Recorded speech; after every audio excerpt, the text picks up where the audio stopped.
सो recording start हुआ। चलिए हम स्टार्ट करते हैं बच्चा चैप्टर नंबर 4। चैप्टर 4 नाम क्या है? मैग्नेटिक फील्ड एंड फोर्स, या बेटर में बोल दो तो magnetic effect of electric current. Magnetic effect of electric current, हमारे एनसीईआरटी में इसका नाम क्या है? Moving charge and magnetism. सही है। बेसिक टॉपिक से स्टार्ट करने के हर एक पॉइंट को मैं ट्राई करूंगा कवर करते चलो, ठीक है। सबसे पहले बात करते हैं कि एग्जैक्टली मैग्नेटिक फील्ड कब प्रोड्यूस होता है। तो चार्ज के 3 कंडीशन है बच्चे।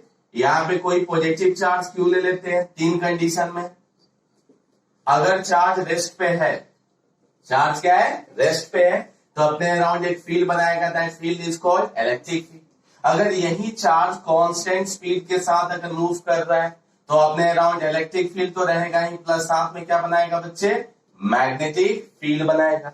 अगर यही चार्ज वेरिएबल स्पीड से मूव कर रहा है, मतलब कांस्टेंट स्पीड अगर नहीं है, कांस्टेंट स्पीड नहीं है, तो इलेक्ट्रिक फील्ड भी होगा, प्लस वेलोसिटी से क्या आएगा?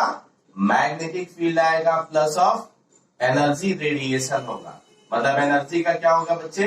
रेडिएशन होगा, एनर्जी रेडिएट करेगा। ये बेसिक 3 कंडीशन है, जिसमें मेन कंडीशन हमारा मैग्नेटिक फील्ड का ये है कि चार्ज को मोशन में रहना जरूरी है। चार्ज को मोशन में रहना जरूरी है। जब भी कोई चार्ज मोशन पे रहेगा तो अपने अराउंड एक फील्ड बनाएगा, that field is called magnetic field. ठीक है बच्चे, बोलो। Yes sir. अब हम स्टार्ट करेंगे सबसे पहले फील्ड से। मैं जब थ्योरी पढ़ाया था तो पहले फोर्स लिया था, बट हम अभी स्टार्ट किससे करेंगे? फील्ड से। फील्ड के अबाउट जो दिया था लॉ, वो क्या थे? तो Biot Savart law. Biot Savart law बहुत ही अच्छे साइंटिस्ट थे, ऐसा माना जाता है। चलो, उन्होंने क्या बताया कि कोई भी चार्ज पार्टिकल, अब क्यू लिख दिया तो प्लस में ही लेना है। अगर कहीं पे भी क्यू लिख दिया तो इसका मतलब प्लस में एज्यूम करना है।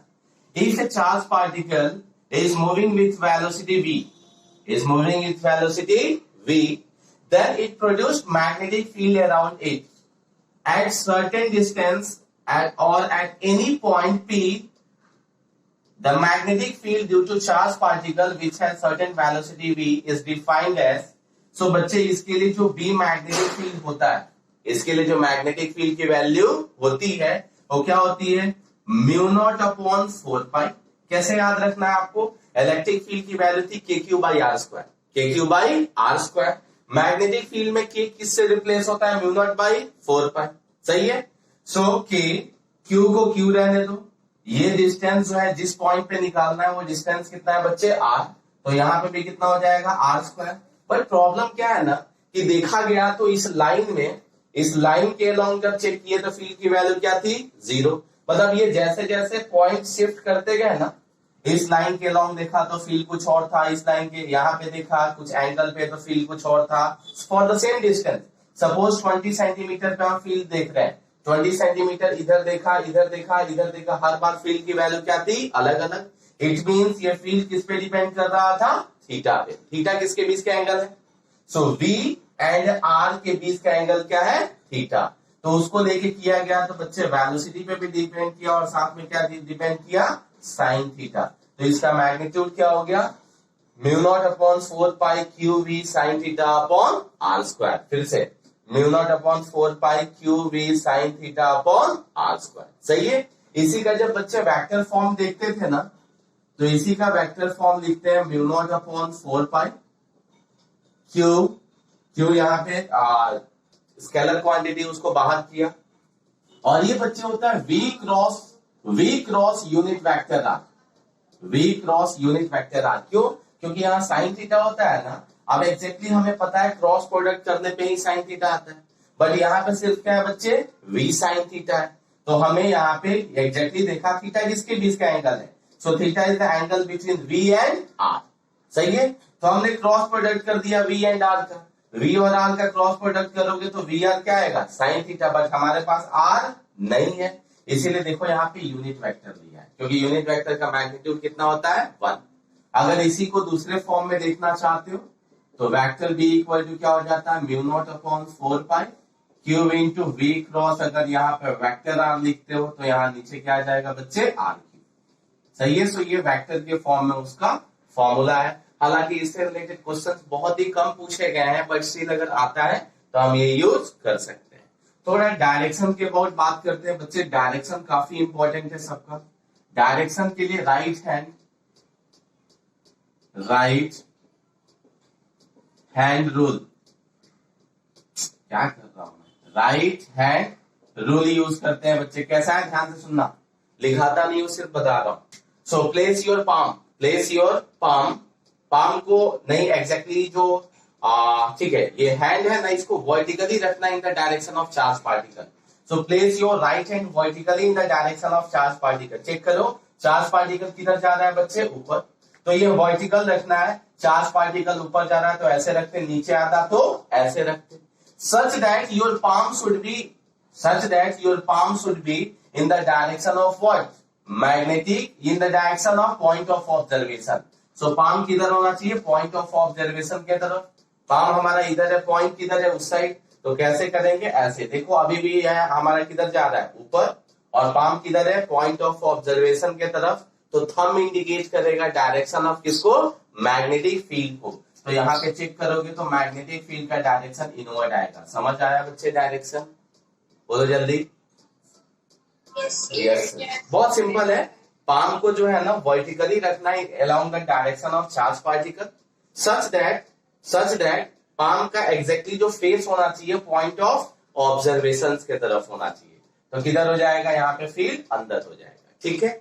अब इसी से रिलेटेड बच्चे करंट कैरिंग कंडक्टर के लिए था ये part A low for charge particle.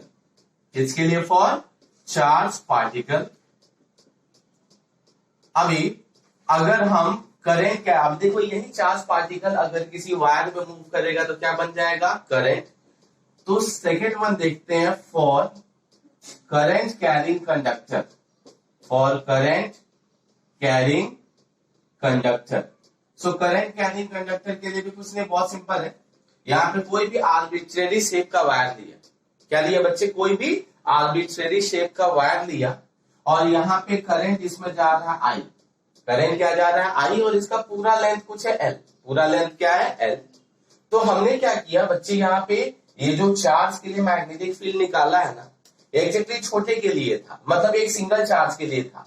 अब इस वायर में एक चार्ज होंगे, बहुत सारे चार्ज भाग रहे होंगे, बहुत सारे चार्ज फ्लो कर रहे होंगे, तो हम सबका नहीं निकाल सकते हैं। इसके लिए हम क्या ले लेते हैं बच्चे, छोटा सा पार्ट ले लेते हैं। पूरा लेंथ एल है तो छोटे वाले का लेंथ क्या हो जाएगा, dl. And let we have to find magnetic field at point P. Magnetic field at point P, इस पॉइंट पी पे मैग्नेटिक फील्ड फाइंड आउट करना है। तो क्या करेंगे, चेक करना। मैं ये थोड़ा सा बड़ा दिखा रहा हूं क्योंकि मुझे एंगल दिखाना है। ये जो छोटा लेंथ है वो कितना ले लिया है बच्चे, डीएल। ये जो छोटा लेंथ है वो क्या है, डीएल। तो इसके लिए जब मैग्नेटिक फील्ड की वैल्यू निकालते हैं तो डीबी लिखते हैं। क्या लिखते हैं, डीबी। डीबी इक्वल टू क्या होता है, so mu naught upon 4 pi I dl sine theta, I dl sine theta upon क्या हो जाता है, आर स्क्वायर। आर क्या है बच्चे, सो ये लेंथ, ये जो वायर है ना छोटा सा, वहां से पॉइंट तक का डिस्टेंस क्या है, आर है। डीएल क्या है, छोटा सा पार्ट है। अगर इसी को इंटीग्रेट कर देंगे तो क्या निकल जाएगा, पूरा। क्वेश्चन है यहाँ पे भी थीटा है, तो थीटा किसके बीच का एंगल है, चेक करो। यहाँ थीटा किसके बीच का एंगल था, तो वी एंड आर के बीच का एंगल था। अब चेक करो, यहाँ पे जैसे वेलोसिटी होगा वैसे ही करंट होगा।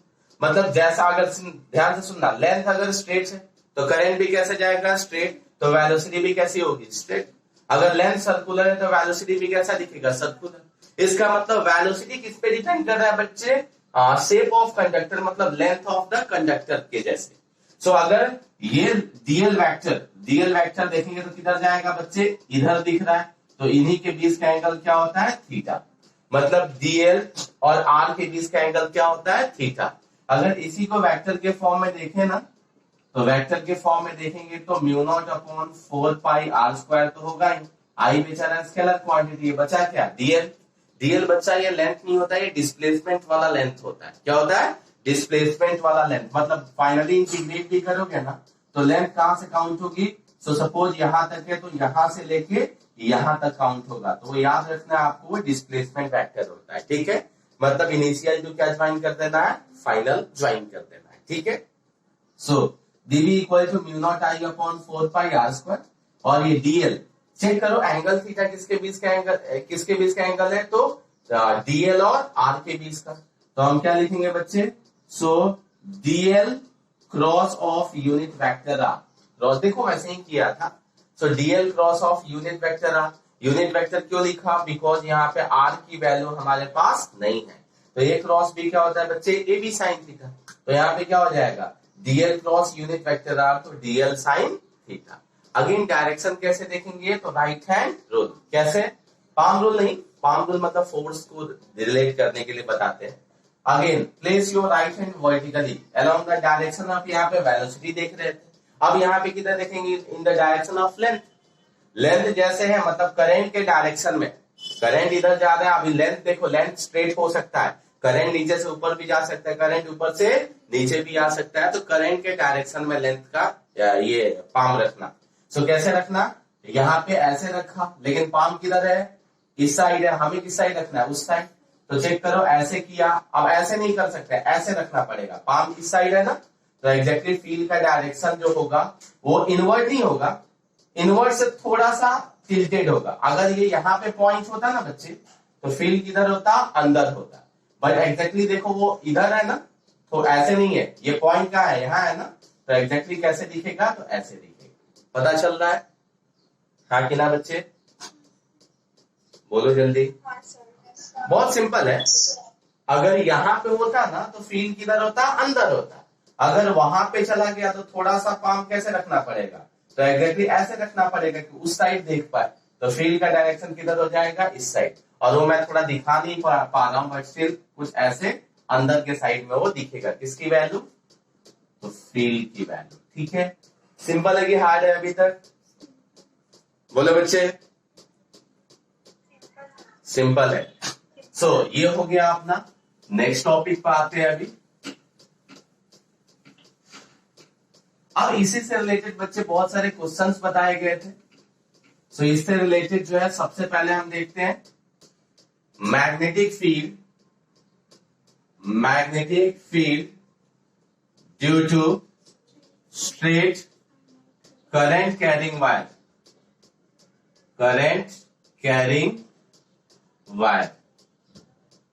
सही है, मतलब किसके लिए देख रहे हैं बच्चे, स्ट्रेट वायर के लिए। अब स्ट्रेट में भी बहुत सारी चीजें हो सकती है, स्ट्रेट में इनफाइनाइट हो सकता है, स्ट्रेट में फाइनाइट हो सकता है, स्ट्रेट में सेमी इनफाइनाइट हो सकता है, बहुत सारे कंडीशंस हो सकते हैं। ठीक है, सो सबसे पहले मैं फाइनाइट का कंडीशन ले रहा हूं बच्चे, किसका ले रहा हूं, फाइनाइट का। ठीक है, सो ये एक लेंथ, एक रॉड है, मतलब एक वायर है जिसका थिकनेस वगैरह नेग्लेजेबल है। सो ये वायर है जिसका थिकनेस वगैरह क्या है, नेग्लेजेबल है, और इसमें करंट फ्लो हो रहा है आई। करंट क्या फ्लो हो रहा है बच्चे, आई। अब ध्यान से सुनना जरूरी, मैंने जो डेरिवेशन कराया था ना वो सिमेट्रिकल लेके कराया था, पर सिमेट्रिकल नहीं भी हो तो कोई प्रॉब्लम वाली बात नहीं है। लेकिन यहां से ना किसी x डिस्टेंस पे इस पॉइंट पे फाइंड आउट करना है मैग्नेटिक फील्ड। कितने डिस्टेंस पे बच्चे, पॉइंट P पे। कुछ नहीं करना है, इनिशियल वाले पॉइंट को मिला दो, और ये मतलब दोनों एंड के जो रॉड है ना उनके पॉइंट को क्या कर दो, पॉइंट P से मैच कर दो। ये लेट ले लेते हैं θ1 नीचे वाला, ऊपर वाला क्या ले लेते हैं बच्चे, θ2। सही है, ध्यान से सुनना, θ1 जो है ना वो x जो एक्सिस है उससे नीचे का एंगल है, सही है, और θ2 किसका एंगल है, उससे ऊपर का एंगल है। ठीक है, सो इसके लिए पॉइंट P पे मैग्नेटिक फील्ड की वैल्यू थी mu naught I upon 4 pi x sign θ1 plus sign θ2। फिर से mu not I upon 4 pi x sign θ1 plus sign θ2। क्या किया बच्चे, पता चला, हाँ कि ना, हाँ, किसी को यहां तक डाउट है, पक्का डाउट नहीं है ना, बोलो जल्दी। हाँ, अब इसके अबाउट ध्यान से सुनना, इसी के अबाउट क्वेश्चंस कैसे कैसे फॉर्म होता है, इसमें क्या क्या है ध्यान से सुनो। x जो है ना बच्चे, x परपेंडिकुलर डिस्टेंस है, perpendicular distance from the wire, समझ रहे हो बच्चे क्या बोल रहा हूं? एक्स जो है क्या है बच्चे? परपेंडिकुलर डिस्टेंस है फ्रॉम द वाई, ठीक है। थीटा 1 थीटा 2 इस पॉइंट से एंगल है, एक एक्सिस एक्सिस से नीचे का एंगल है और एक एक्सिस एक्स एक्सिस से ऊपर का एंगल है, ठीक है बच्चे? ठीक है, पक्का समझ पा रहे हो तुम लोग सभी लोग? Yes sir. हाँ, सो इसमें क्या करना है ध्यान से देखना। अगर एंगल सपोज ये एंगल दूसरी ये जो नीचे वाला एंड का एंगल अगर ये एक्स से ऊपर रहा तो उसकी वैल्यू माइनस में लेंगे। क्या बोला पता चला बच्चे? अगर ये वाला एंड जो है ना अगर ऊपर रहा तो उसकी वैल्यू किस में लेंगे? माइनस में लेंगे। याद रख पाओगे? बोलो। Yes sir. पक्का याद रख पाओगे ना? हाँ, अब एक चीज और, जो बुक में मैंने कराया था ये थीटा 1 लिया था और ये थीटा 2 लिया था, ठीक है। सो वैसे ही रहने दो ऊपर वाला, हालांकि उससे कोई फर्क नहीं पड़ेगा, बट याद रखना थीटा 1 एक्स एक्सिस से ऊपर वाला है और थीटा 2 एक्स एक्सिस से नीचे वाला है। तो उसी रेफरेंस में एक बार देख लो कि कंफ्यूजन ना हो। अब इसके बहुत ध्यान से सुनना, सिंपल क्वेश्चन तुम कर पाओगे, लेकिन ऐसे क्वेश्चंस भी कई बार फॉर्म हो जाते हैं, हालांकि नीट में मैंने अब तक देखा नहीं है, बट स्टिल देख लो एक बार कि सपोज बच्चे ये ऐसा है, एक वायर, एक क्या है? वायर है जिसमें करंट आई फ्लो कर रहा है और ये डिस्टेंस यहां से यहां तक ए है। ये जो एंगल है बच्चे ये 30 डिग्री है और ये 60 डिग्री है। कितना है? 30 डिग्री और 60 डिग्री। बताओ बच्चे थीटा 1 की वैल्यू कितनी है? जल्दी बोलो, थीटा 1 कितना? 60। थीटा 2 कितना है? 30 डिग्री। थीटा 2 कितना है? 30 डिग्री। सो बी की वैल्यू क्या लिखेंगे? So mu not I upon 4 pi a. X की वैल्यू कितनी है? ए। क्या लिखेंगे? Sine 60 plus sine 30। किसी को डाउट है बच्चे यहां तक? बोलो जल्दी। अब एक क्वेश्चन ना ध्यान से सुनना, एक क्वेश्चन ऐसा भी पूछ लेते हैं, हालांकि ऐसे क्वेश्चन फिर से मैं बता रहा हूं नीट में मैंने नहीं देखा है, सो स्टिल देख लो एक बार। ये एक फाइनाइट वायर है और यहां से ना बच्चे एग्जैक्टली इस पॉइंट पे बोल देते हैं फील्ड निकालने को, और लेट ये डिस्टेंस एक्स ए है और ये एक्स एक्सिस से एंगल 30 डिग्री बना रहा है। एक्स एक्सिस से कितना एंगल बना रहा है बच्चे? 30 डिग्री। और ये वाला जो पॉइंट है ना, ये जो है अपर एंड वाला जो पॉइंट है वो एग्जैक्टली यहां से 60 डिग्री पे है, 60 डिग्री, ठीक है। और फिर बोलेगा कि पॉइंट पी पे बताओ मैग्नेटिक फील्ड की वैल्यू क्या होगी। तो ध्यान से सुनना, इसमें करते क्या है, सबसे पहले ये बताओ, सबसे पहले डिस्टेंस पे आते हैं। यहाँ पे एक्स की वैल्यू कितनी थी बच्चे? ए। अब सबसे पहले बताओ कि एक्स जो डिस्टेंस है वो क्या है? इस वायर से परपेंडिकुलर डिस्टेंस है। क्या इस वायर से एक परपेंडिकुलर डिस्टेंस दिख रहा है? बोलो हाँ कि ना। क्या परपेंडिकुलर डिस्टेंस दिख रहा है? नहीं। तो हम क्या करेंगे, इसको थोड़ा पीछे एक्सटेंड किया, इसको क्या किया? पीछे। क्या यही बच्चे एक्स है? देखो तो, क्या यही डिस्टेंस एक्स है? इस वायर से परपेंडिकुलर डिस्टेंस, तो ये वाला डिस्टेंस हमारा क्या हो गया बच्चे? एक्स। क्या हो गया? एक्स, ठीक है। हम एक्स निकाल सकते हैं। अगर ये बच्चे ए है, ये ए है, तो ये वाला थीटा वाला कंपोनेंट क्या हो जाएगा? कॉस। तो क्या एक्स की वैल्यू ए कॉस 30 लिख सकते हैं? बोलो हाँ कि ना। जल्दी बोलो हाँ कि ना। या दूसरे फॉर्म में भी अगर कॉस थीटा लेते हैं ना यहाँ पे इस ट्रायंगल में, तो अपोजिट हमें चाहिए नहीं, हमें क्या चाहिए? एडजेसेंट। तो कॉस 30 इक्वल टू एडजेसेंट हो जाता एक्स और हाइपो क्या हो जाता? ए।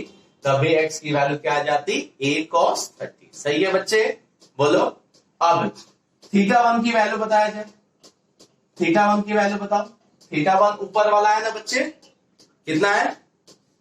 60। हाँ वेरी गुड। थीटा 1 की वैल्यू कितनी है? 60 अपर है।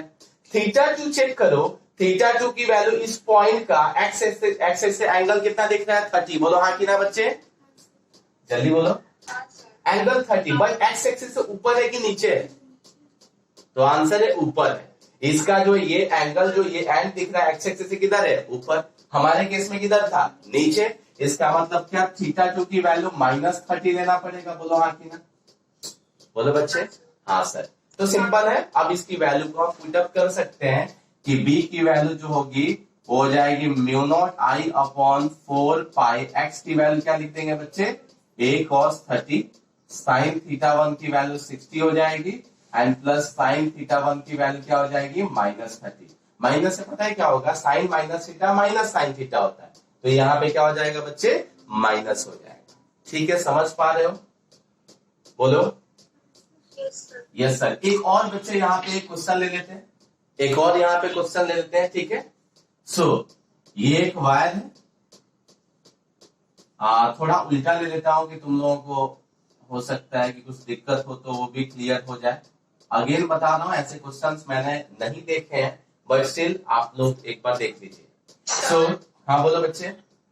सर वो -30 वाला नहीं समझ में आया, एक और बार। ठीक है, ये बताओ यहाँ पे थीटा 2 जो है एक्स एक्सिस से नीचे का एंगल है कि ऊपर का एंगल है? देखो यहाँ नीचे का नीचे क्या है, और वहां पे चेक करो ये जो थीटा 2 है 30 डिग्री, वो एक्स एक्सिस से ऊपर दिख रहा है कि नीचे दिख रहा है?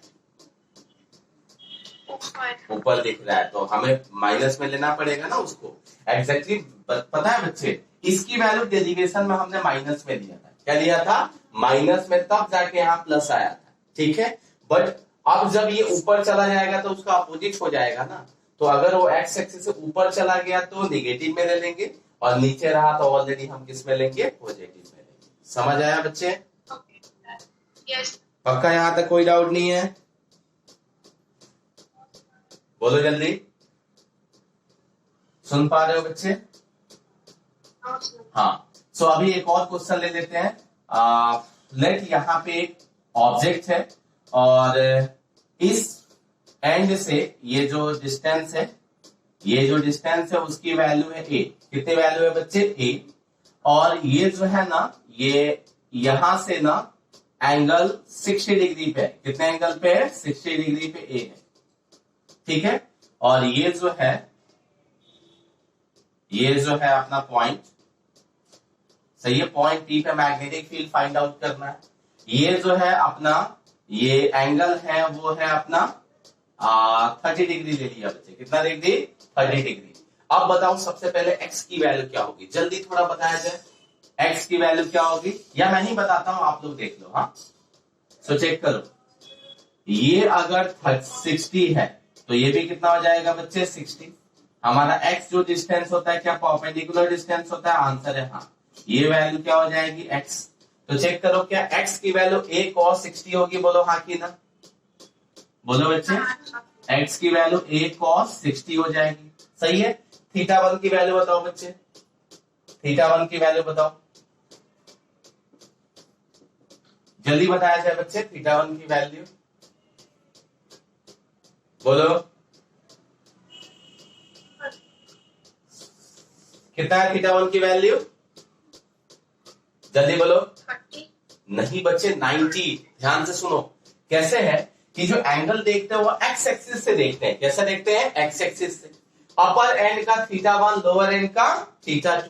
तो चेक करो, ये एक्स एक्सिस है। कौन सा एक्सिस है बच्चे? एक्स एक्सिस है। तो अपर एंड क्या दिख रहा है? अपर एंड यहाँ पे 60, वो एंगल इतना नहीं है, बट मैंने जो दिखा है उसके अकॉर्डिंग देखो, ये 60 और ये 30 है, तो थीटा 1 की वैल्यू कितनी हो गई बच्चे? 90। ऊपर है इसीलिए पॉजिटिव में 90। थीटा 2 की वैल्यू बताओ बच्चे, थीटा 2 की वैल्यू कितनी है? शिल्पी बोल। प्लस में -60। क्यों? क्योंकि एग्जैक्टली ये किधर जा रहा है बच्चे? ऊपर जा रहा है। सो थीटा 2 की वैल्यू क्या हो गई? -60। ठीक है। ऐसे क्वेश्चन बच्चे आपको प्रीवियस ईयर में नहीं मिलेंगे, बट स्टिल एक बार इसी 2 क्वेश्चन को ध्यान में रखोगे ना, तो हो सकता है कभी टिपिकल क्वेश्चन आ जाए, तो ऐसी भी चीजें फॉर्म हो सकती है। ठीक है बच्चे, सो रब कर रहा हूं मैं, ठीक है। अभी किसके लिए देखें? ये फाइनाइट वायर के लिए। अब इनफाइनाइट वायर के लिए देखेंगे तो कोई दिक्कत वाली बात नहीं होती है। इनफाइनाइट के लिए जब चेक करते हैं ना, सो देखो, इनफाइनाइट के लिए जब चेक करते हैं, इनफाइनाइट वायर के लिए, तो ये एग्जैक्टली दोनों साइड से इनफाइनाइट, मतलब ये डिस्टेंस एक्स ले लिया है, पॉइंट क्या हो गया? पी। अब चेक करो, एंगल जब देखेंगे ना, तो ये इनफाइनाइट मतलब बहुत दूर जाके कहीं मिलेगा ना, ये जो पॉइंट है बहुत दूर है, तो बहुत दूर जाके मिलेगा। तो अप्रोक्स थीटा 1 और थीटा 2 की वैल्यू कितनी दिखती है बच्चे? 90। वही जब 90 रखते हैं ना, तो म्यू, इसकी वैल्यू होती है μ0I/2π x। कितना हो जाता है बच्चे? 2πx। क्यों? साइन थीटा 1 की वैल्यू 90, साइन थीटा 2 की वैल्यू 90। 90 प्लस 90 मतलब 1 + 1 2, तो कितना आ जाएगा? μ0I/2πx। आया बच्चे? हाँ कि ना? बोलो। अब ध्यान से सुनना, ये किसके लिए बच्चे? तो इनफाइनाइट वायर के लिए। किसके लिए? Infinite wire. अब इनफाइनाइट जैसी कोई चीजें होती नहीं है, रिलेटिव टर्म है। कौन सा टर्म है बच्चे? रिलेटिव टर्म है। इसका मतलब क्या है, ध्यान से सुनो। रिलेटिव टर्म का मतलब ये है कि अगर ये लेंथ की वैल्यू सपोज 1 मीटर है, कितना मीटर है? 1 मीटर, और ये डिस्टेंस जो है 0.1 mm ले लिया या 1 mm ले लिया, सो 1 mm मतलब कितना? तो 1 mm मतलब 0.1 सेंटीमीटर होता है, 0.001 क्या होगा? मीटर होगा। तो 1 मीटर लेंथ के कंपेयर में x की वैल्यू क्या है? बहुत ही छोटी है। या इस x के कंपेयर में l की वैल्यू क्या है? बहुत ज्यादा है। उस केस में यह वायर कैसे काम करेगा? Infinite wire. ठीक है, मतलब अगर l is very very greater than x हो गया तो हम क्या ले लेंगे बच्चे? उसको इनफाइनाइट ले लेंगे। क्या ले लेंगे? इनफाइनाइट। सिमिलरली अगर सेमी इनफाइनाइट के लिए देखते हैं तो सेमी इनफाइनाइट किसको बोलते हैं? जिसका एक एंड तुमको पता है कि यहीं से स्टार्ट हो रहा है, एक एंड यहां से स्टार्ट हो रहा है और दूसरा एंड बच्चे ये एग्जैक्टली कहीं दूर जा रहा है, हमें नहीं पता कहां जा रहा है। और लेट यहां से इस पॉइंट P पे, हमें इस पॉइंट P पे फाइंड करना है वैल्यू ऑफ मैग्नेटिक फील्ड। तो मैंने अभी तुम लोगों को बताया है θ1 क्या हो जाएगा? अपर एंड। अपर एंड को जब मिलाएंगे तो अप्रॉक्स कितना एंगल दिखेगा? 90। अप्रॉक्स कितना एंगल दिखेगा? 90, कहीं दूर जाके मिलेगा। और लोअर एंड तो 0 है ना बच्चे, लोअर एंड मतलब θ2 की वैल्यू कितनी है? 0।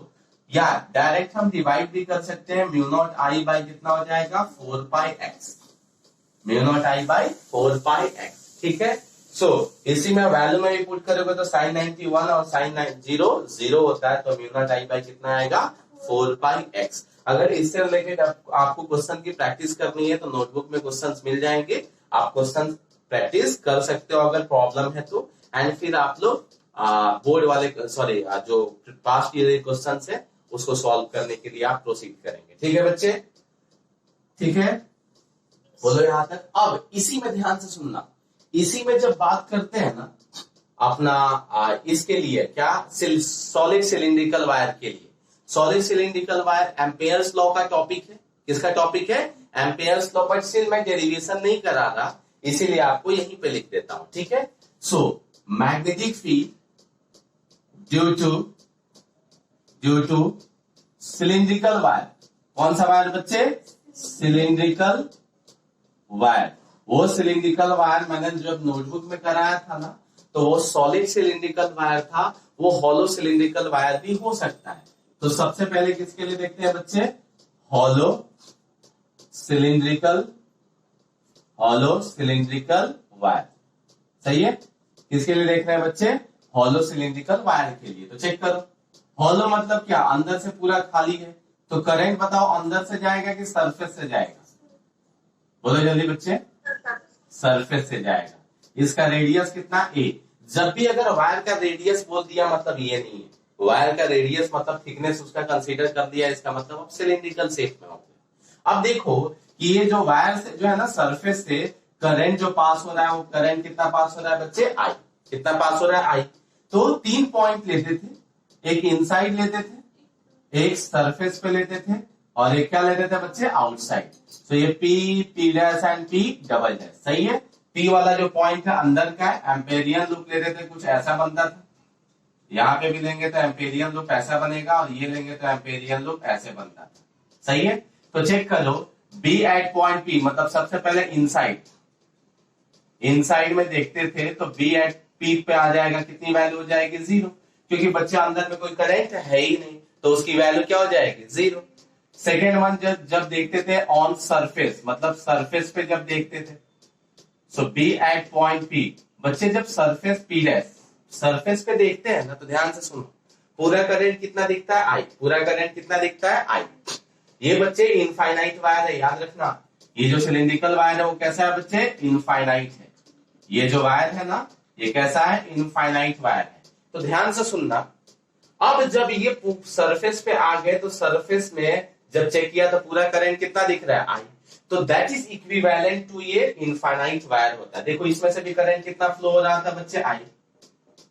कितना करंट फ्लो हो रहा था? I। और किसी तुम डिस्टेंस पे, तो देखो ना इसका सेंटर ऑफ मास लाई कहां करेगा? बीच में। कहां पे? बीच में। तो डिस्टेंस कितना दिखेगा? तो ये x की वैल्यू क्या दिखेगी? a। मतलब ये इक्विवेलेंट टू अपना इनफाइनाइट क्या दिखेगा, वायर जैसे दिखेगा। मतलब मैग्नेटिक फील्ड की वैल्यू क्या आ जाएगी, mu not I upon 2 pi A, mu naught I upon 2 pi ए।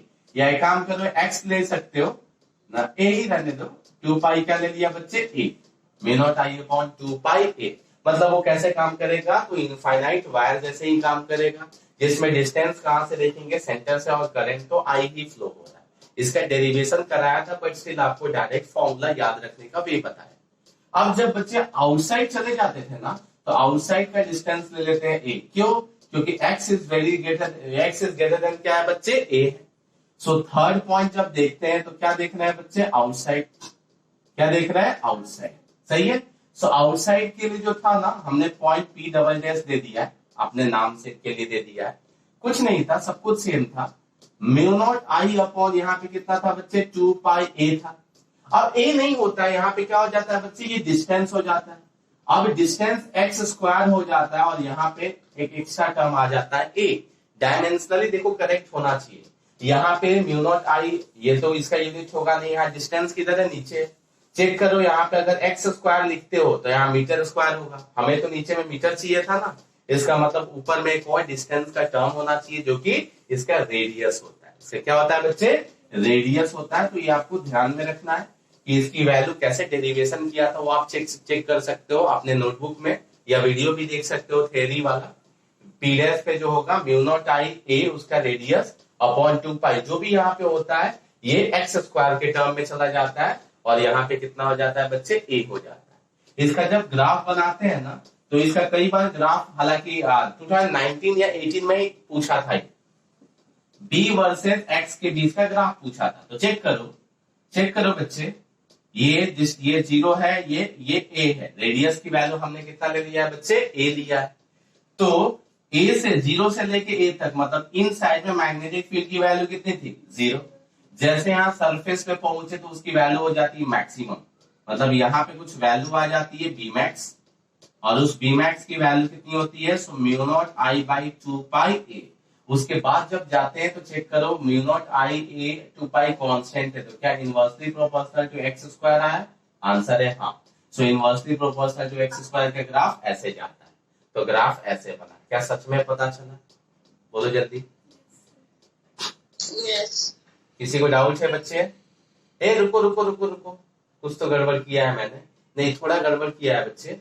यहाँ पे जो इसके लिए आउटसाइड की जो वैल्यू आती थी ना, mu naught I upon 2 pi x ही आती थी। ये जो वैल्यू लिखा ना, ये इनसाइड में सॉलिड सिलिंड्रिकल वायर के लिए था, मुझे थोड़ा अभी याद आया। एग्जैक्टली ये इनवर्सली प्रोपोर्शनल टू क्या होता है बच्चे, एक्स होता है, और उसका ग्राफ ऐसे जाता है। उसका ग्राफ कैसे जाता है, तो ऐसे जाता है। समझ आया बच्चे, बोलो जल्दी, बोलो जल्दी, आया यहां तक, हाँ कि ना बच्चे, सुन पा रहे हो क्या सभी लोग, हाँ।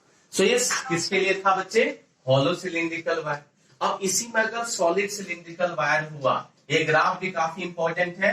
एक बार 2019 का क्वेश्चन देखोगे ना, तो ग्राफ डायरेक्ट पूछ लिया है, मतलब कुछ करना ही नहीं है, डायरेक्ट ग्राफ याद किया, आंसर मैक्सिमम 2 सेकंड में या 3 सेकंड में क्वेश्चन देख के आंसर हम कर सकते हैं, ठीक है। अगर ये सॉलिड सिलिंड्रिकल वायर होता, मतलब इसी में देख लो, अगर ये सॉलिड होता, मतलब क्या करंट पूरे क्रॉस सेक्शनल एरिया से पास हो रहा होता, बोलो हाँ कि ना, आंसर है हाँ, पूरे क्रॉस सेक्शनल एरिया से पास हो रहा होता। अब जब इनसाइड में देखते हैं ना, इनसाइड पॉइंट में, तो सिर्फ इसकी वैल्यू बच्चे चेंज होती है। इनसाइड की वैल्यू क्या होती है, सो बी एट पॉइंट पी की value mu not I x, ये जो डिस्टेंस ले लिया है, कितना ले लिया है बच्चे, एक्स अपॉन 2 पाई, यहाँ पे ए स्क्वायर होता है, मतलब रेडियस होता है। जो इसके लिए लिख दिया था ना गलती से, वो एग्जैक्टली इसकी वैल्यू होती है, जिसमें एक्स ऊपर होता है, और नीचे वाले में क्या होता है बच्चे, ए स्क्वायर होता है। याद रखने का भी वैसे ही बताया, नीचे में अगर स्क्वायर है डिस्टेंस वाला टर्म, तो एक और ऊपर होगा, क्योंकि नीचे में सिर्फ क्या बचना चाहिए, मीटर बचना चाहिए। तो इस केस में बच्चे देखते हैं ना, तो डायरेक्टली प्रोपोर्शनल टू एक्स दिखता है, क्योंकि mu not I upon 2 pi r a square क्या है, कांस्टेंट टर्म है, क्या है, कांस्टेंट टर्म है। इसका मतलब डायरेक्टली प्रोपोर्शनल टू क्या हो गया, एक्स। बाकी जब सरफेस पे देखेंगे, आउटसाइड देखेंगे बच्चे, काफी इंपॉर्टेंट है, इसके बहुत डेट में कई सारे क्वेश्चंस पूछे जा चुके हैं। सो बाकी दोनों केसेस सेम रहेगा, मतलब बाहर जब देखेंगे आउटसाइड वाला सरफेस पे तो सेम आ जाएगा, म्यू नॉट आई अपॉन कितना हो जाएगा 2 पाई ए। इसी में चेक करो ना, सरफेस पे जब जाएंगे तो एक्स की वैल्यू कितनी हो जाएगी ए, जब इसी में ए रख दोगे तो कितना बचेगा mu naught I upon 2 pi A. Third one जब बाहर चले जाते हैं ना, जब बाहर चले जाते हैं तो उसकी वैल्यू सेम रहती है mu not I upon what 2 pi x. ठीक है, बस इसका ग्राफ जब देखते हैं ना बच्चे तो अब कैसे आता है, तो 0 से लेके ए तक डायरेक्टली प्रोपोर्शनल था ना, और डायरेक्टली प्रोपोर्शनल ग्राफ कैसे आता है, तो स्ट्रेट लाइन। 2019 का जो नीट में क्वेश्चन था वो यही पूछा था, सॉलिड सिलिंड्रिकल वायर है उसके लिए ग्राफ बना, तो उसका ग्राफ ऐसे ही आया बच्चे। ठीक है, क्या बोला पता चला, हाँ कि ना।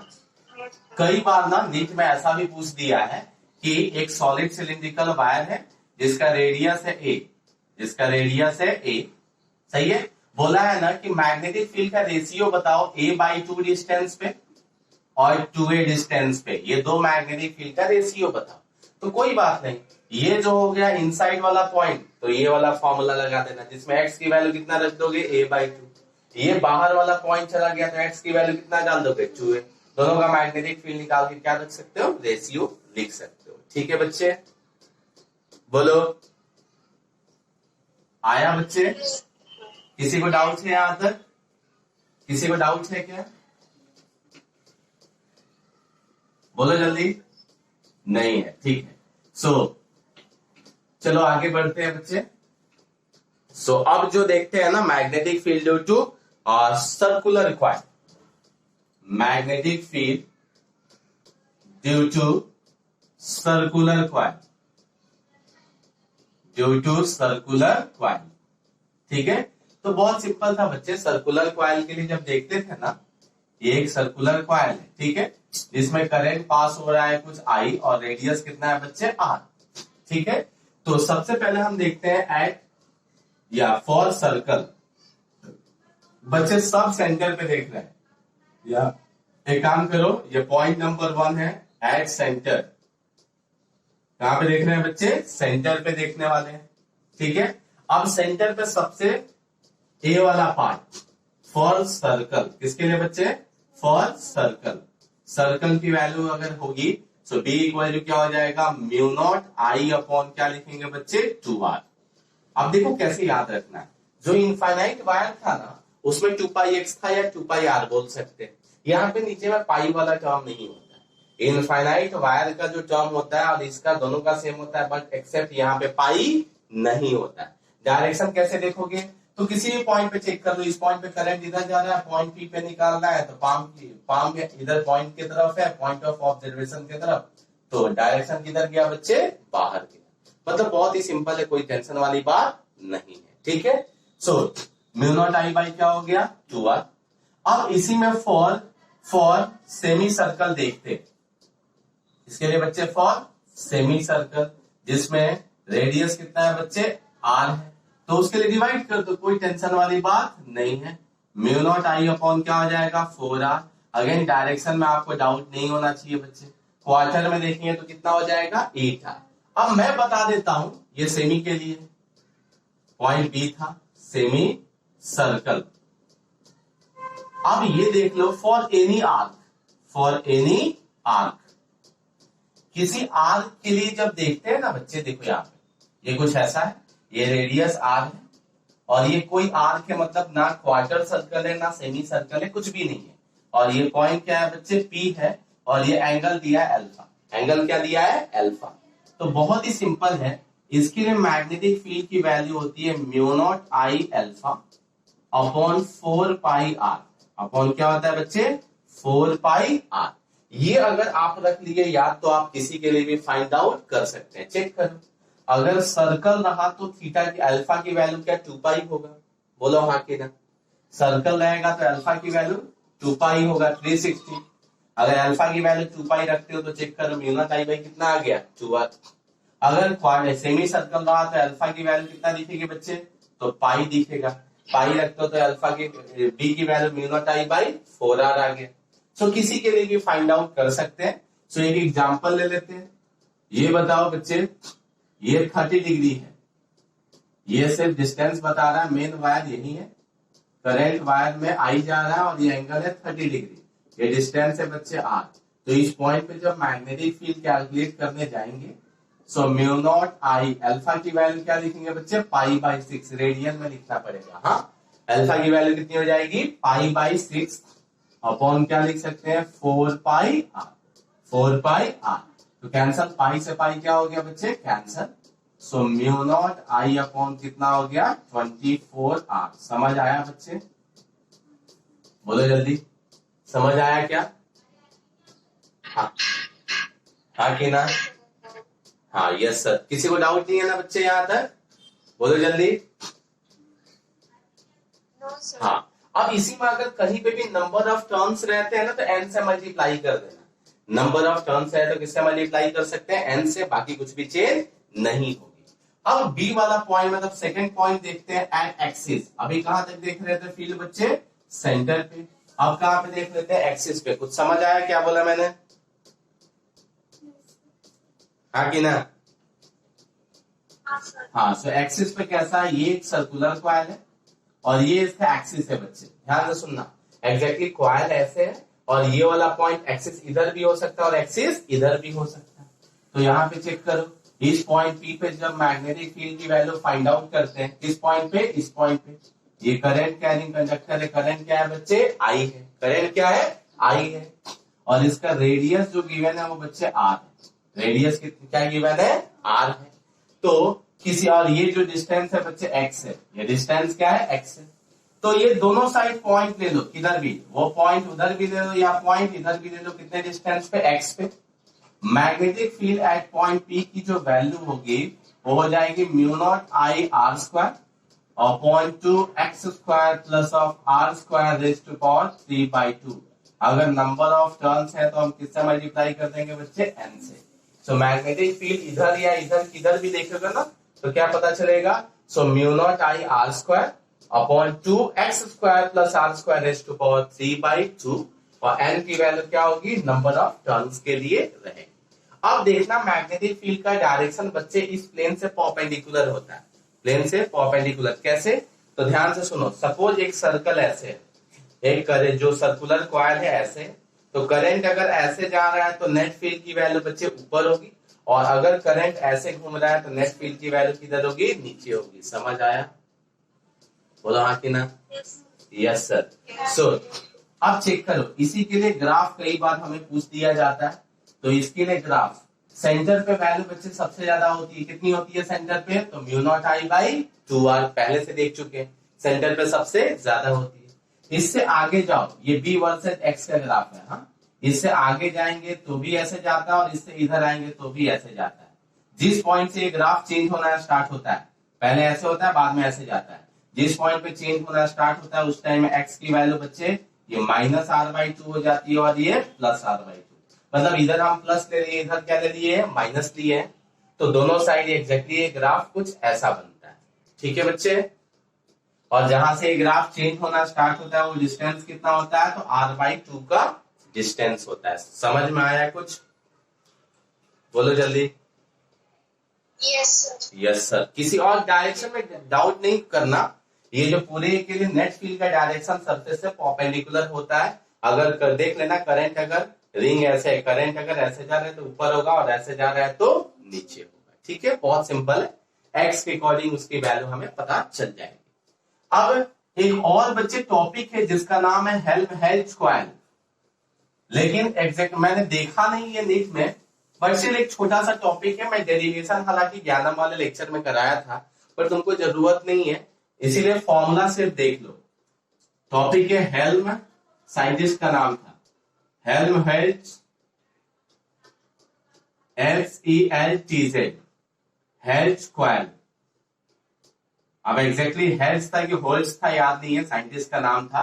ये कॉइल क्या होता है, ध्यान से सुनो।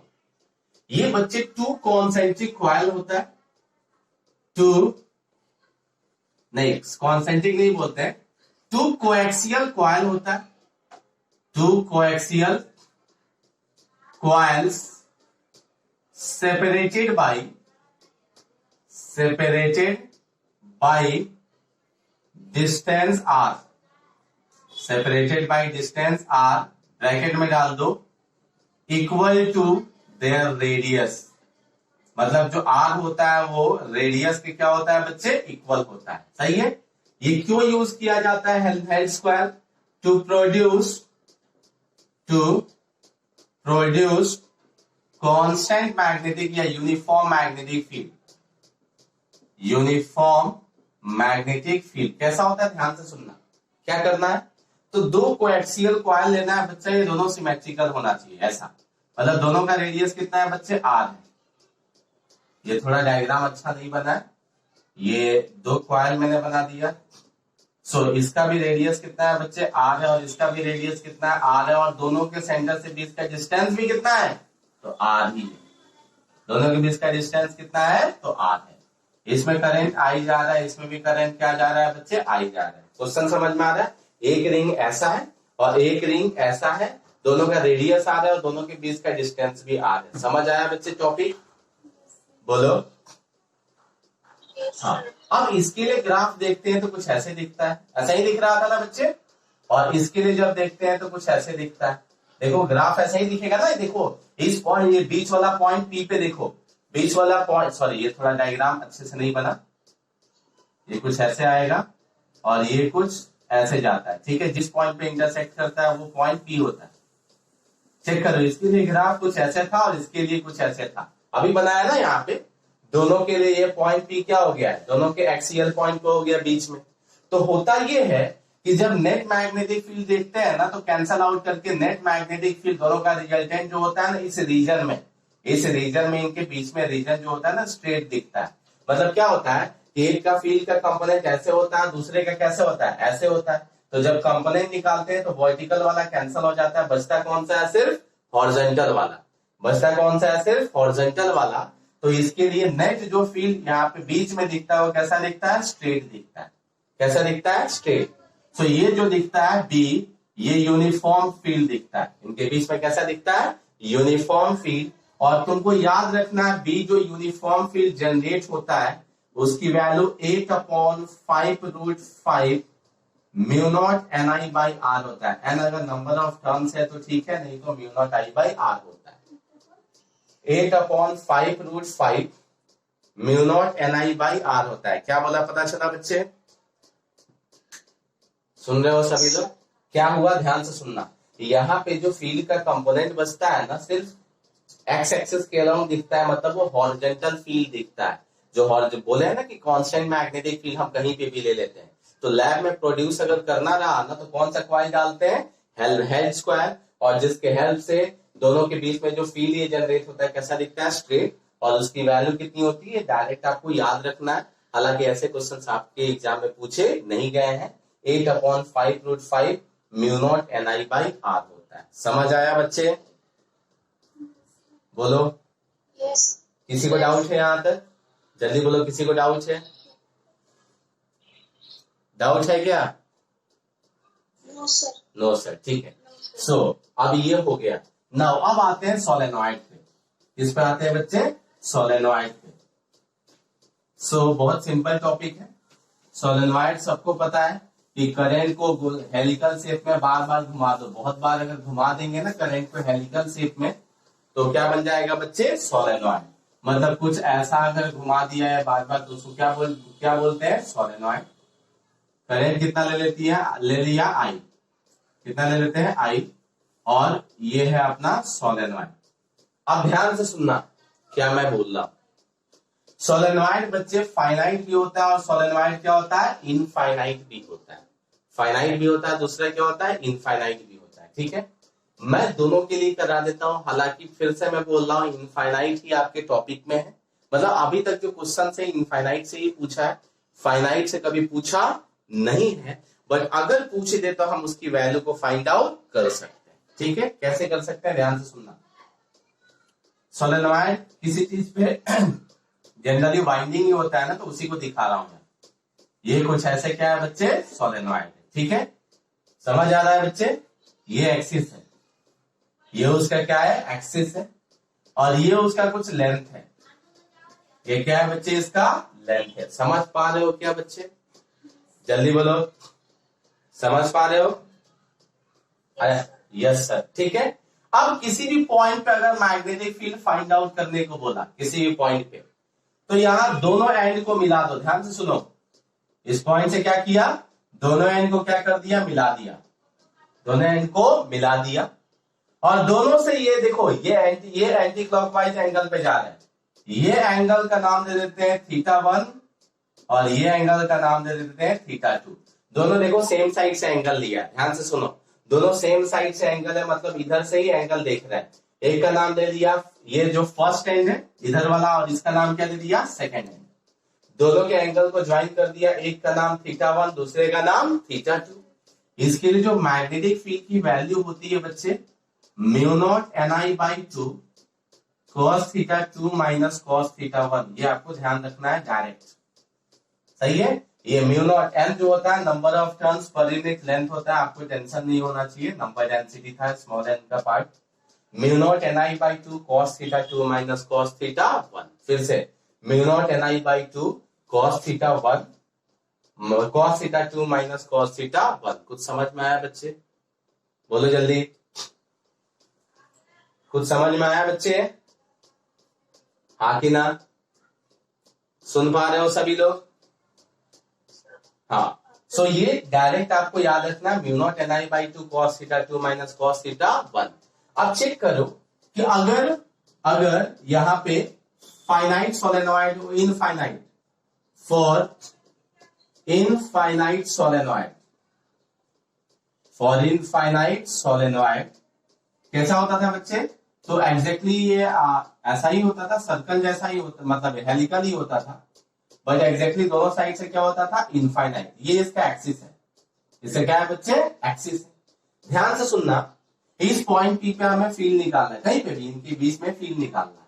तो देखो ध्यान से, तो ये इनफाइनाइट मतलब ये θ1 वाला एंगल, ये इस साइड चेक करना है ना, तो यहां से ये जो जाएगा ये बहुत दूर जाके मिलेगा, तो उसके लिए ये जो है लाइन कुछ ऐसे जाते दिखेगा, मतलब बहुत दूर जाके कहीं मिलेगा। तो θ1 की वैल्यू क्या 180 डिग्री हो जाएगी, बोलो हाँ कि ना, बोलो जल्दी हाँ कि ना बच्चे।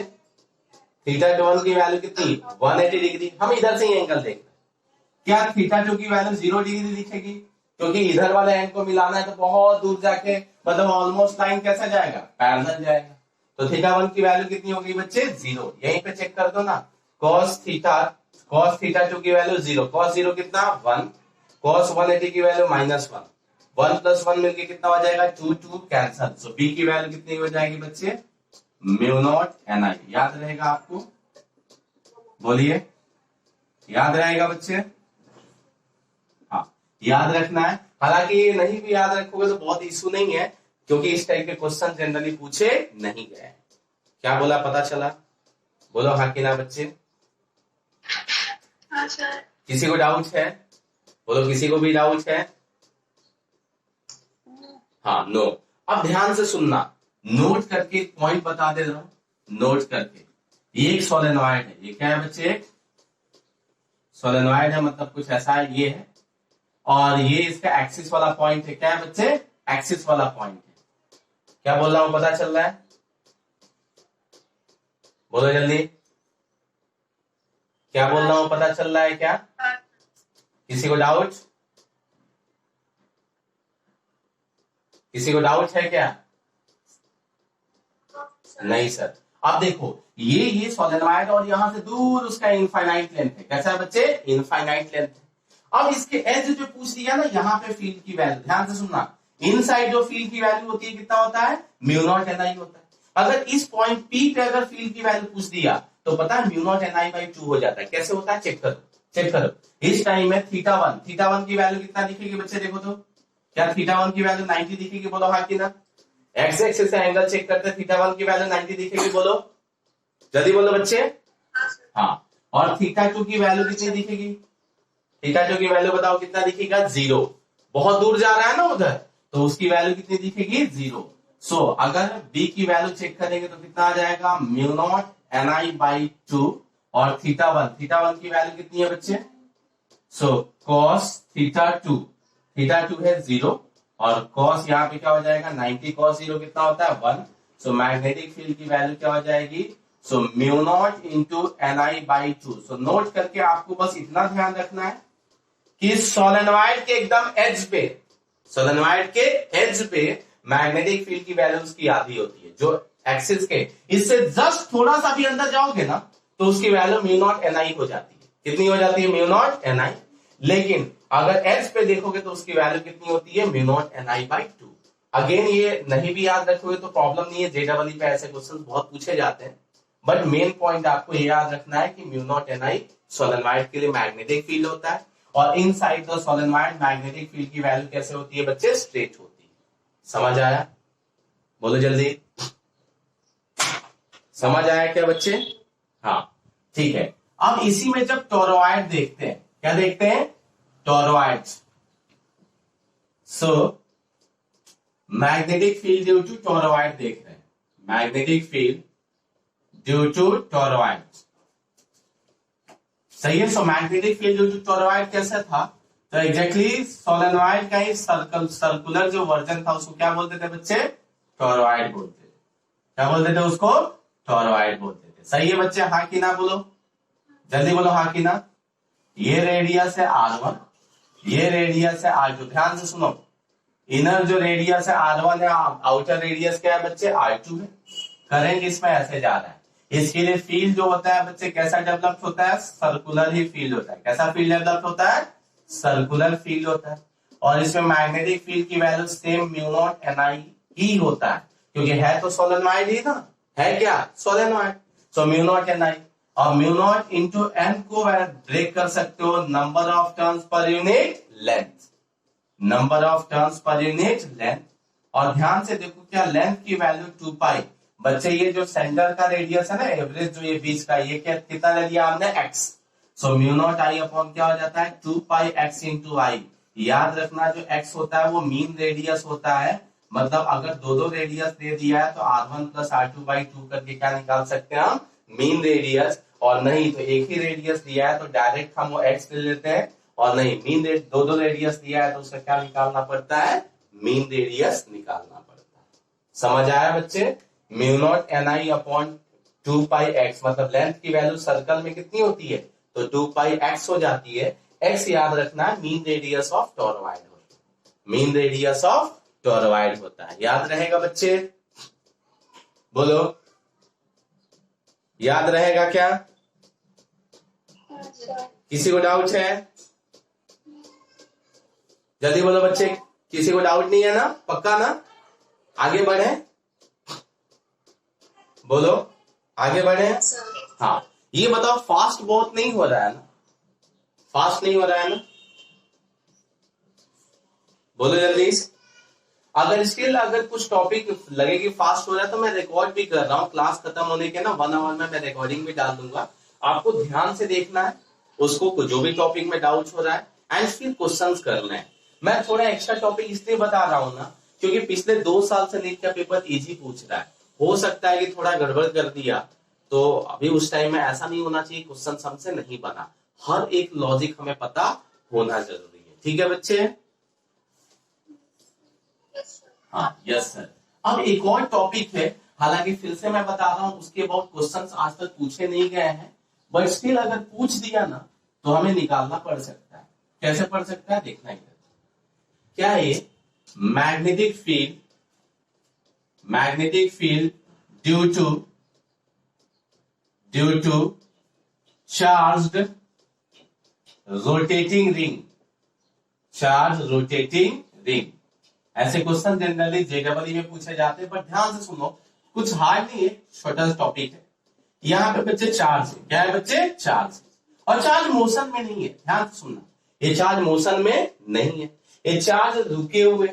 लेकिन हो क्या रहा है इस रिंग का ही, अच्छा ये तो 2D में ही हमें बताना है ना, रिंग ऐसा है, ये ऐसा है, और इसके सर्कमफेरेंस पे क्या है बच्चे? चार्ज है। इसके सर्कमफेरेंस पे चार्ज क्यों है? या चार्ज डेंसिटी क्या गिवन हो सकता है? लैम्डा हो सकता है। और इस रिंग का ही रोटेशन हो रहा है विथ एंगुलर वेलोसिटी ओमेगा। इस रिंग का क्या हो रहा है बच्चे? रोटेशन हो रहा है with angular velocity omega. And then we have to find magnetic field at point P. मतलब सेंटर पे क्या फाइंड करना है बच्चे? Magnetic field. देखो करंट नहीं है, करंट होता तो हमें पता होता ना, म्यू नॉट आई बाई क्या करते? 2r। सेंटर में मैग्नेटिक फील्ड सर्कल के लिए क्या हो जाते हैं, mu naught I by 2r। But यहाँ करंट नहीं है, यहाँ पे क्या है बच्चे, चार्ज है। कुछ नहीं करना, ध्यान से सुनना। करंट का फॉर्मूला क्या होता है, जल्दी बताना। Q बाई टी होता है। क्या होता है, Q बाई टी। सही है। अगर एक सर्कल रोटेटिंग की बात करना, तो एक सर्कल की बात करें तो टी को टी लिख सकते हैं, टाइम पीरियड लिख सकते हैं, एक सर्कल की बात कर रहे हैं तो। और तुरंत याद आया कि टी की वैल्यू 2 पाई बाई ओमेगा होती है। बोलो हाँ कि ना। टी की वैल्यू कितना होता है, 2 पाई बाई ओमेगा। तो क्या आई को हमने क्यू और ओमेगा के टर्म में चेंज कर लिया कि नहीं कर लिया, बोलो बच्चे, कर लिया कि नहीं किया, बोलो जल्दी। कर लिया। तो बहुत ही सिंपल है, कोई टेंशन वाली बात नहीं है, कोई टेंशन वाली बात नहीं। क्या करना ध्यान से, कि ये पूरा लेंथ एल पे क्या चार्ज डिस्ट्रीब्यूटेड है, क्यू। क्या चार्ज डिस्ट्रीब्यूटेड है, क्यू। एक छोटा सा पार्ट ले लेना, एक छोटा सा क्या ले लेना, पार्ट ले लेना। ठीक है बच्चे, बहुत सिंपल है, ध्यान से सुनना। या डायरेक्ट भी लिख सकते हो, इसके लिए सर्कल में तो यूनिफॉर्मली डिस्ट्रीब्यूटेड है। तो क्या करना, डीबी की वैल्यू, किसकी वैल्यू बच्चे, डीबी की वैल्यू। अगर इस डीबी की वैल्यू चेक करोगे तो क्या हो सकता है, तो एक तो करंट कैरिंग कंडक्टर के फॉर्म में भी देख सकते हो। करंट कैरिंग कंडक्टर के फॉर्म में क्या फॉर्मूला होता है, mu naught upon 4 pi I dl sine theta upon r square. बोलो हाँ कि ना, बोलो बच्चे, क्या बोलेंगे, mu naught upon 4 pi I तो इसमें पूरे में आई अगर फ्लो हो रहा है तो इसमें भी क्या होगा, आई ही होगा। बोलो हाँ कि ना, अरे बोलो जल्दी। बट हम छोटे में देख रहे हैं ना, ध्यान से सुनना मैं क्या कर रहा हूं। छोटे में छोटे से पार्ट में देख रहे हो ना, किसमें देख रहे हो, छोटे से पार्ट में, हाँ कि ना। समझ में आ रहा है बच्चे क्या मैं बोल रहा हूं। हाँ, अब देखो ये एक वायर ऐसे है, ध्यान से सुनना, ये एक वायर ऐसे है। अगर इसमें करंट इस वाले यहां से 2 एम्पियर जा रहा है, तो क्या पूरे में 2 एम्पियर जाता है, क्या पूरे में 2 एम्पियर जाएगा, हाँ कि ना। आंसर है हाँ। अब सोचो, अगर छोटा सा ये लेंथ डीएल ले लिया, छोटा सा लेंथ डीएल ले लिया, तो क्या इस पार्ट में भी करंट 2 एम्पियर ही जाएगा, आंसर है हाँ। अरे बोलो हाँ कि ना बच्चे, हाँ कि ना, आंसर है हाँ। तो इस केस में आई की वैल्यू क्या होगी बच्चे, सेम होगी। तो यहाँ पे म्यू नॉट आई को क्या लिखेंगे बच्चे, आई ही लिखेंगे, आई की वैल्यू आई ही लिखेंगे, इंटू क्या हो जाएगा, डीएल, इंटू क्या हो जाएगा, डीएल। ये छोटे से का लेंथ कितना ले लेंगे, डीएल। साइन थीटा की वैल्यू कितनी दिखेगी, 90, क्योंकि डीएल ऐसे और आर कैसे, ऐसे। अपॉन क्या हो जाएगा बच्चे, बोलो बोलो बोलो, आर स्क्वायर। यहां से यहां तक का डिस्टेंस क्या है, आर स्क्वायर। साइन 90 की वैल्यू कितनी हो जाएगी, 1। कितनी हो जाएगी, 1। और एल की वैल्यू कितना, पूरे सर्कल के लिए इंटीग्रेट करेंगे तो एल की वैल्यू क्या 2 पाई आर होगी। अरे बोलो हाँ कि ना।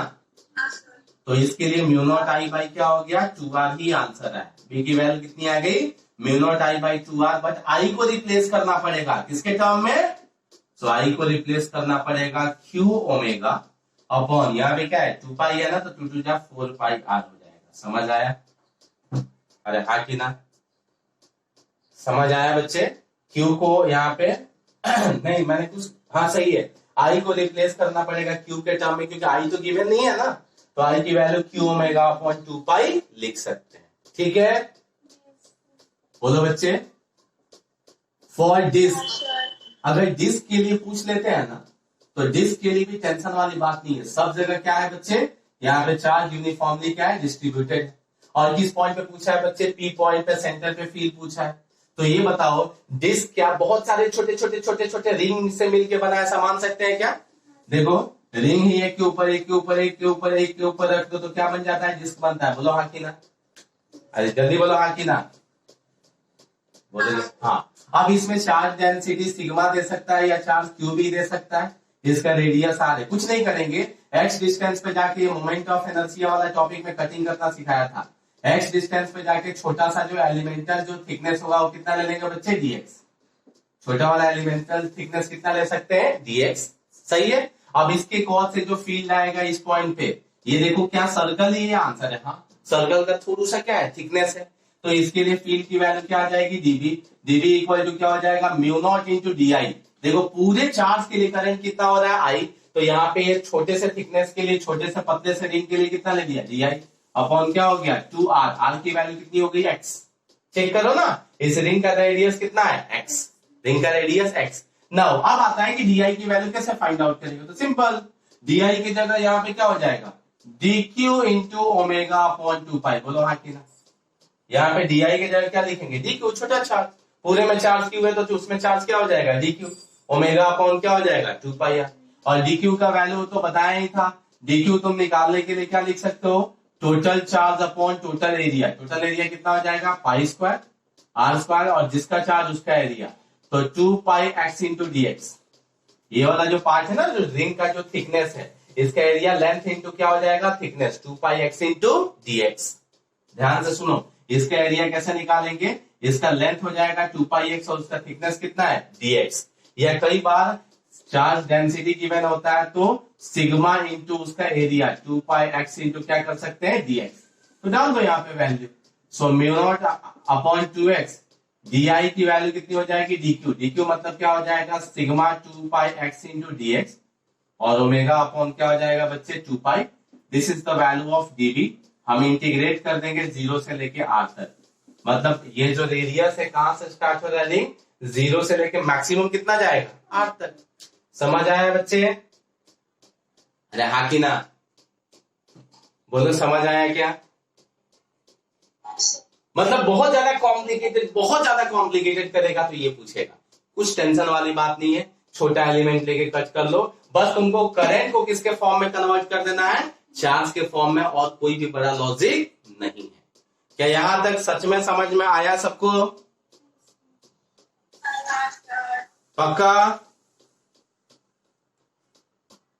जल्दी बोलो पक्का। किसी को डाउट यहां तक नहीं है तो आगे बढ़ा जाए। कंटाल नहीं आ रहा है ना, जल्दी बोलो, कंटाल नहीं आ रहा है ना, बोलो जल्दी, कंटाल नहीं आ रहा, मतलब डिस्क वाला। अरे डिस्क वाला कुछ नहीं है, ध्यान से सुनो, ये 3D में एक्चुअली बनाने की ट्राई किया था, ये ध्यान से सुनो, ये डिस्क है, 3D में मैं बनाने की ट्राई किया था। ये पूरे में चार्ज है, पूरे में क्या है, चार्ज है, सही है, चार्ज क्यू है, और डिस्क रोटेट हो रहा है with angular velocity omega. Topic वही है, rotating disc, charge particle, rotating ring था, यहाँ पे रोटेटिंग क्या है, डिस्क है। अब देखो ये डिस्क जब रोटेट होगा तो ये सारे चार्ज पार्टिकल रोटेट होंगे, तो उसके कौन से करंट बनेगा कि नहीं बनेगा, क्या नहीं दिख रहा है, राइट साइड वाला। एक सेकंड रुक जाना बच्चे, एक सेकंड आप लोग रुको, मैं देखता हूं। अच्छा ठीक है, अभी दिख रहा है क्या, अभी दिख रहा है बच्चे, हाँ। तो कुछ नहीं किया है कि ये चार्ज क्यू है, एंगुलर वेलोसिटी से घूम रहा है। तो देखो डिस्क जब घूमेगा तो चार्ज पार्टिकल, यहाँ पे चार्ज पार्टिकल का मोशन नहीं हो रहा है, लेकिन पूरे डिस्क का ही मोशन हो रहा है, तो उसके कौन से करंट जनरेट होगा कि नहीं होगा, होगा। तो उसी कौन से पॉइंट पी पे किसकी वैल्यू पूछा है, मैग्नेटिक फील्ड की वैल्यू पूछा है, किस पॉइंट पे, पी पे। तो करना क्या है, हमें रिंग के लिए पता है, रिंग के लिए म्यू नॉट आई बाई क्या हो जाएगा, 2r हो जाएगा। करंट का क्या है जब आई, तो हमने क्या किया कि डिस्क जो किससे मिलके बनता है, तो बहुत सारे पतले पतले रिंग से मिलके क्या बनता है, डिस्क। तो हम x डिस्टेंस पे जाके एक रिंग कट कर दिए। अब एरिया, डिस्क एरिया में, मतलब 2D में होता है ना, उसके पास एरिया होता है, तो कट जो की हो उसके पास भी क्या होना चाहिए, एरिया। अब रिंग कट करते हो तो उसके पास क्या होता है, तो सरकमफेरेंस मतलब लेंथ होता है, उसका थिकनेस कंसीडर कर लेंगे तो क्या हो जाएगा, dx। तो उसका एरिया हम निकाल सकते हैं। तो इसका जो एरिया होगा ना बच्चे, dA, ये हो जाएगा कितना, तो 2 x इंटू डी एक्स। इसका चार्ज कैसे निकलेगा बच्चे, so dq equal to sigma into d लिख सकते हैं। तो सिग्मा इंटू डी की वैल्यू कितनी है, 2 x इंटू डी एक्स। पता था ना, charge density equal to charge per unit area होता है, छोटा चार्ज तो छोटा एरिया लिखेंगे, उसी की वैल्यू को यहाँ डाल दिया है। समझ आया, बोलो बच्चे, यस सर। पक्का, किसी को डाउट नहीं है, यहां तक किसी को डाउट नहीं है ना, अरे हाँ कि ना, no sir. So magnetic field का बच्चे बेसिक टॉपिक मैंने कंप्लीट कर लिया है। सो आपको 10 मिनट का ब्रेक दे दो क्या, कि 10 मिनट में आप लोग पानी वानी पी लीजिए, आप फोर्स का टॉपिक स्टार्ट करते हैं।